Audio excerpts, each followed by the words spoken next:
My life was very different back then. It was hopeless. I couldn't see a way out. But whilst I was in treatment, I'd had enough. I'd made that decision. I was going to turn my life around. I didn't want to go back to the life I was living. And I decided that the time had come to try something different with him. He asked me for my help in setting up a charity. If I can do it, then anyone can do it. Such a fascinating, unique story that you don't necessarily sit down and hear this daily. This is quite rare. Mm-hmm. Could you imagine yourself, let's go back to 2015, you just stood in the dock in front of this judge and he's sentencing you to prison. Could you have fast forwarded that tape 10 years and see yourself sitting in London on a sofa with the judge and being interviewed about your story? How does that feel for you? I mean, sometimes I still have to pinch myself where I was to where I am today.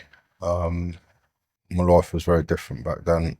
It was hopeless. I couldn't see a way out. Had a resistance to authority that prevented me from having a relationship with it. Like, even through childhood with my mum, my dad, and all the resentments I held throughout that prevented me having a relationship with these figures of authority, and I blame them for much of what happened in my life, you know. And that progressed on through to police, probation, you know, prison service, and it was hopeless. I'd embodied a belief that had been projected onto me that you're never going to change. Mm-hmm. I kept hearing it, even if it was unsaid. Just the way people acted around me, behaved around me, communicated that belief, and I held on to that, and I believed it. I bought a lie. I believed the lie that I'm never going to change. And with that comes a lack of motivation to change. Mm-hmm. Well, why would I change if everyone believes this about me? Everyone's written me off. Society has written me off. My friends have written me off. My family has written me off. Kind of resigned to the fact of this is my life. But deep in my heart, I knew it wasn't. And you made that decision because it's clear in your story, or the story that I've read, that you made the decision that enough was enough. And what I'm not quite clear about is, without your help, you found a place in rehab. You decided to do that yourself. And you said, you know, enough's enough. And you've also been quoted as saying that to go through rehab and to go through changing your life, it's a place of vulnerability. And when you decided that, you were in prison, where being vulnerable is not a good place to be, correct? Is that right? Absolutely. I think this whole journey, environment has been key. Like I say, through childhood, through school, through the life I decided to take with crime and drugs and everything, those environments, prison, are not safe environments. I didn't find them to be safe environments. I couldn't be authentic. I couldn't be vulnerable. I didn't know what authenticity and vulnerability was. Yeah. Because I'd created from a child versions of myself to protect myself in these unsafe environments. So I lost myself when I was probably about 4 or 5 years old. I didn't know who I was. And prison in particularly, the violence, the drugs, the corruption that partly I'm to blame for, I was involved in that lifestyle and as a way of survival. Like, if you expose your vulnerability in that environment, you probably become a target, and it makes life very hard and very difficult. But ultimately, that place of vulnerability you need to get to exposed in a safe environment to heal and develop new ways of thinking to adjust and respond to the world appropriately. But I didn't find that until, well, I went to my fourth rehab. So it wasn't my first attempt either. Although it's well documented on many platforms, including the BBC, about what you two have achieved, can you tell us what's driven you two together and what's held you together and what you've managed to achieve in the last couple of years? Tony appeared before me, I think probably now, Tony, it's getting on for 10 years ago.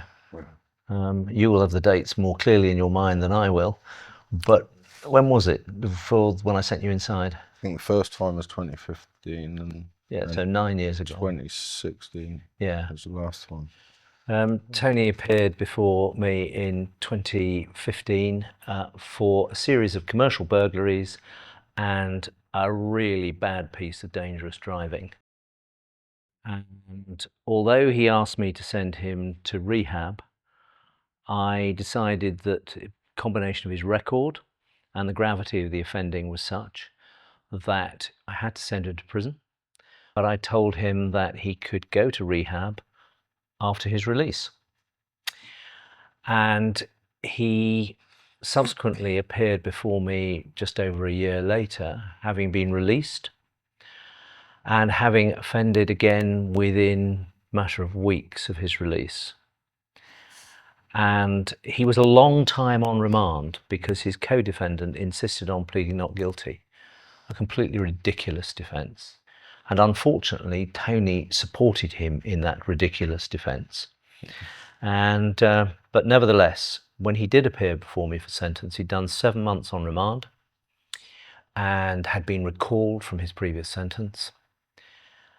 And in that time, he decided, and it's plain that it was a proper, genuine decision now, looking back, that the time had come to change.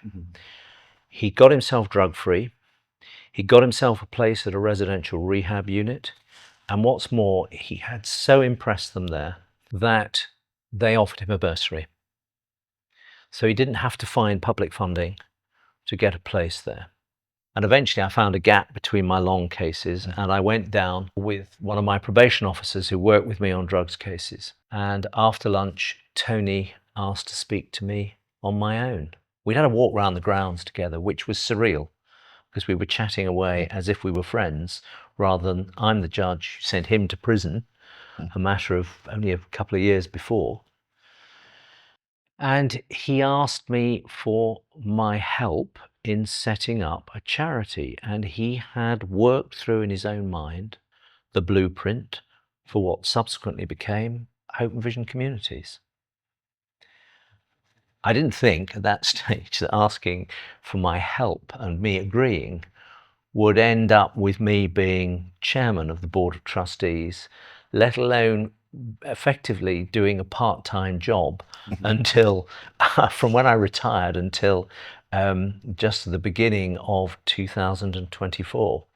My wife kept saying to me, when are you going to retire?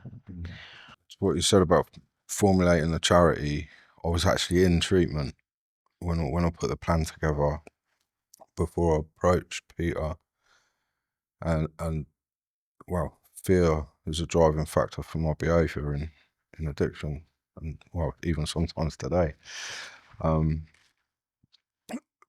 But whilst I was in treatment, I'd had enough. I'd made that decision. I was going to turn my life around. I didn't want to go back to the life I was living. I didn't want to be where I was. I didn't want to go back to that same environments, same behaviours, same drugs, same people. So I was looking ahead of me and there's people relapsing. There's people going back to prison. And housing was limited. Access to appropriate housing in the right environment was limited. It just wasn't available. Post-rehab? Yeah, leaving rehab, and I was seeing people get consumed with fear, and I was starting to experience it myself. Yeah. What am I going to do? Where am I going to go?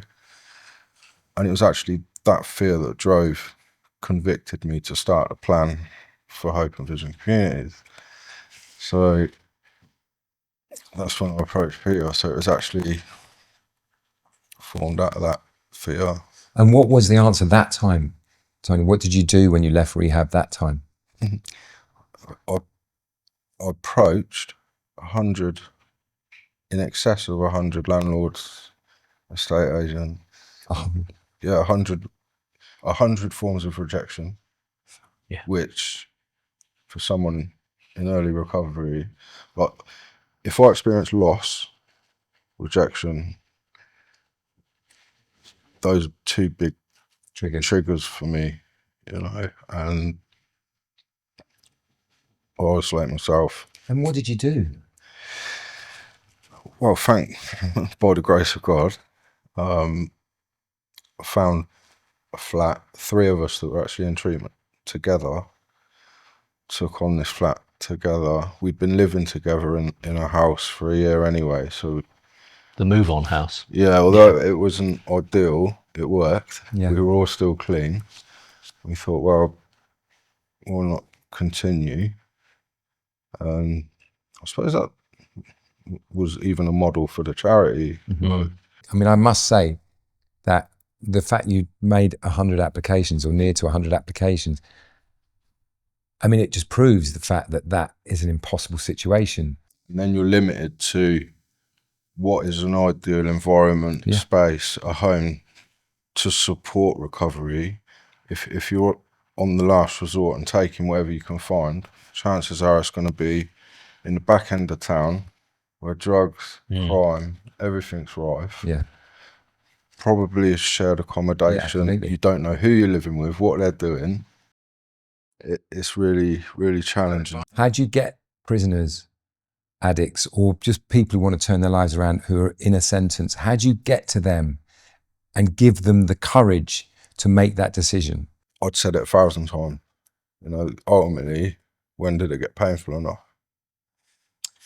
You know, I won't do anything unless it hurts enough for me to do something about it.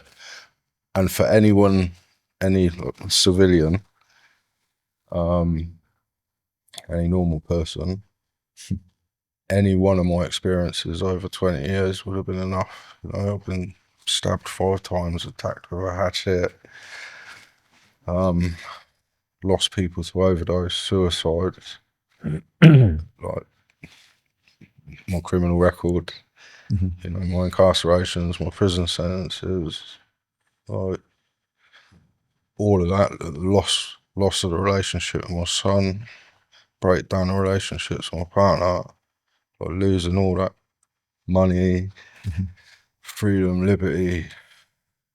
Any one experience would be enough for a normal person to say, I'm not doing that again. Yeah. But I suppose I could call it a rock bottom moment, right? Yeah. So my rock bottom moment, again, stems from my resentment from childhood. So I grew up believing my dad was my dad. Yeah. He wasn't. He passed away of cancer. I didn't find out until 3 months after he died. He wasn't my dad, and that shattered my identity and was a real big barrier to trusting anyone from there on out.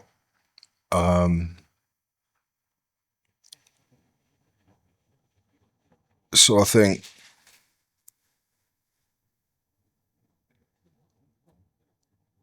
having a son,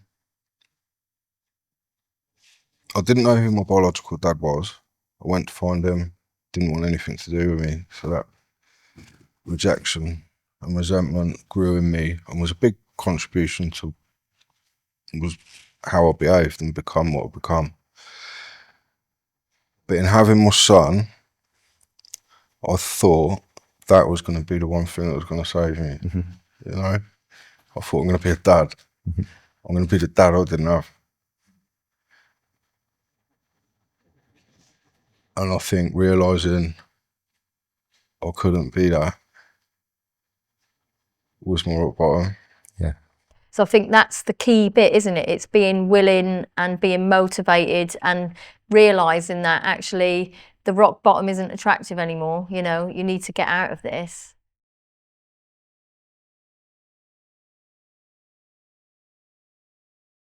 I've done another stint on the streets. Yeah. Police had had enough of me, put me up in accommodation, got kicked out.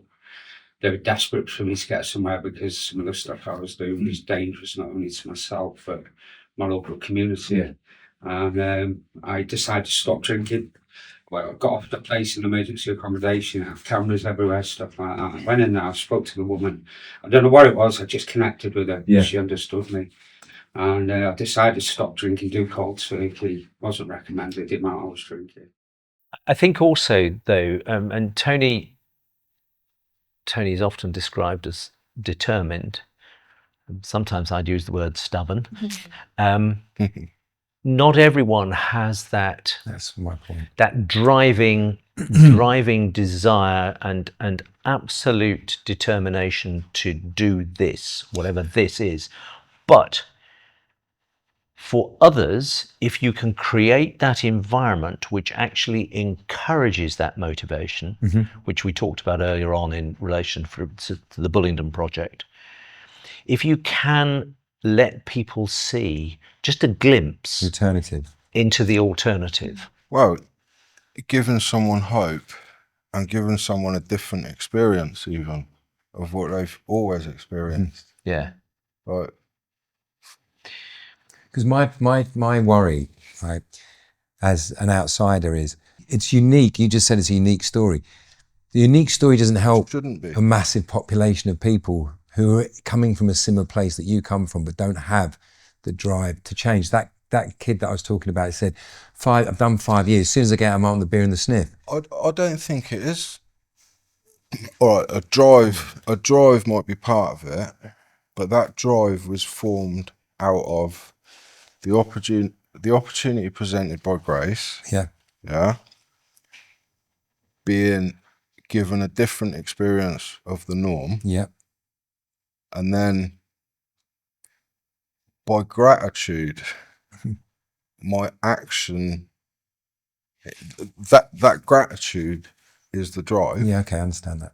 Gratitude is the drive instead of resentment forcing it the other way. Yeah. Gratitude for how I'm being treated. Yeah, I get that. Because I'm met by society. I'm a crackhead.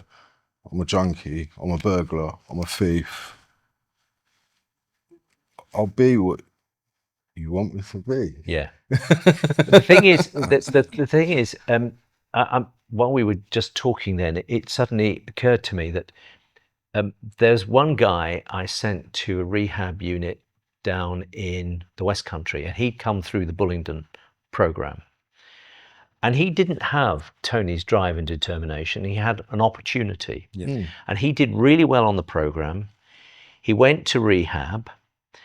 I heard through a probation officer who's now in the West Country with whom I keep in touch, that he'd done so well at the rehab unit. He'd come in and he'd said to the probation officer, can you get a message passed to Judge Ross? He did so well, he ended up on the staff at that rehab unit. And I bumped into him as well. I was about to say, Tony bumped into him, and another one, when Tony had done some social media posting, wrote back to Tony and said, is this the same Judge Ross who sent me to wherever it was, rehab unit? Can you let him know I've done really well and I'm clean and all the rest of it? So I come back to that point. Yes, Tony has been the inspiration for this. This is his idea. He had that determination. Not everyone does have that strength of will, but if the opportunities are presented, then people will take them. When I first came into recovery, the guy in administration over there, Chris Woods, said to my dad, he might not make it. Really? Yeah, he probably won't make it through this. Oh. And then when I got to the end, I went up. They do this thing, it's like prayed out, and Chris was there, and he was like, "You've surprised a lot of people," which I found actually quite nice to hear, because I said this last night at the AA meeting. All my life, I've just been, and I haven't committed to anything. like nothing. Like jobs is like maybe 6 months or less, or maybe even a year at some points. Relationships, 6 months or less. Just everything. But this, being 2.5 years clean and sober, is mental. Yeah. Like that's one thing I've actually stuck to, which I'm like, wow, I've actually done something good for a change. Because they are at rock bottom. They can't see a way out, and here is an alternative. You don't have to be the general. You can be a foot soldier now, because the general's created that Exactly. that And like- template. Yeah. Yeah. To touch on uniqueness, willingness, and the right opportunity presented, it sounds like yours was like a whole system approach to you going off to treatment and getting all the support that you needed. And almost, so I totally support abolishing short sentences. I don't think they serve anyone any purpose. You immediately, like you said, you become homeless as soon as you step foot into prison. You rarely keep hold of your property. Women, especially primary caregivers, lose, custody of their children, and then it's the whole family impact and trauma. Then, children in care and stuff, and even more expensive. So, if we are to be sending people to prison, and I'll call it a decent sentence, where you talked earlier about once the physical dependency stops, it's an addiction of the mind. Stopping that obsession of the mind takes a lot longer than the physical dependence. And it's when someone reaches the point of, I've spoken to people, I've worked across the prisons for 15 years, and I've spoken to lifers in BCAT establishments that have done a 12-step program, that have still got 18 years left to serve, and they tell me that they feel free. For the first time in their life, they feel free from, the addiction of the mind.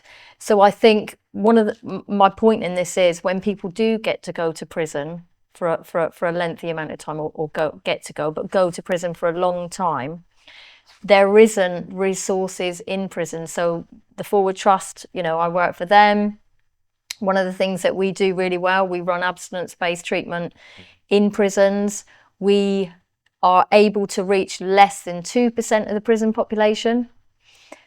And it's like a lottery. If you get to go to a prison and you get to be transferred at the right time into a prison that there's a structured treatment program running, and then you get to go on to that program, it's like winning the lottery. And the same can be said for people in the community that are dying on the streets from addiction and alcoholism. To be able to get from the streets into rehab, again, it's like a lottery. In the last 10 years, the public purse has sent less than 2% of the population to drug and alcohol treatment, where a hell of a lot more needed it. It's about having a structural approach to this, which actually requires a degree of political confidence, and an acceptance that not everyone's going to succeed. But then not everyone comes out of prison ceasing offending. Yeah. But define failure. Yeah. It's Or success. what was it? First attempt in learning. So people looking in might tick that box, or how the statistics are collected might be a failure, but it's not. That's someone's first step in their journey. So it's a matter of perspective. Yeah, absolutely. Prison is not the magic bullet. And so, in addition to the things we talked about today, having sentencers who are able to see what a transformation can achieve is as important. So, being able to train the judges, the magistrates, to show them what can be done. I mean, I was referred to recently by a magistrate, a very senior magistrate, as, yes, he was something of a maverick. And yes, have confidence as a sentencer. Look at it and say, okay, this might not work, but I think here there is a chance. Stop worrying about what the Daily Mail might say. No interest to me whatsoever. Sentence in a constructive way that actually deals with the causes of crime, because that's what the public really wants. trouble is though, when that out of that 100 times, when it goes wrong once, that is what is held on to, and then the ripple effect of that, it impacts everything. So they forget about the 99 that have succeeded and done well. Exactly, and you see that with the parole board. You know, I was a parole board chair. You're dealing with the lifers are dealt with by circuit judges in the chair, or they certainly were in my day. And you know you're taking a risk, and you have to work through to a point where you can say, I am confident in this decision. But that does not mean to say that no one being released by the parole board is going to offend again. But you're right. When the one person does it, the whole system is called into disrepute, and that's wrong. Like my experience, for me, it didn't make any difference. Like, I had a family home to go to, my parents. It didn't make any difference. I didn't know I was an alcoholic. Like, the consequence of my drinking and using took me to prison. I didn't drink and use in there. I was obsessed with the gym. I'd do anything to escape my feelings, to get by. Like, that was my way of coping. And then I got a job as a gym orderly.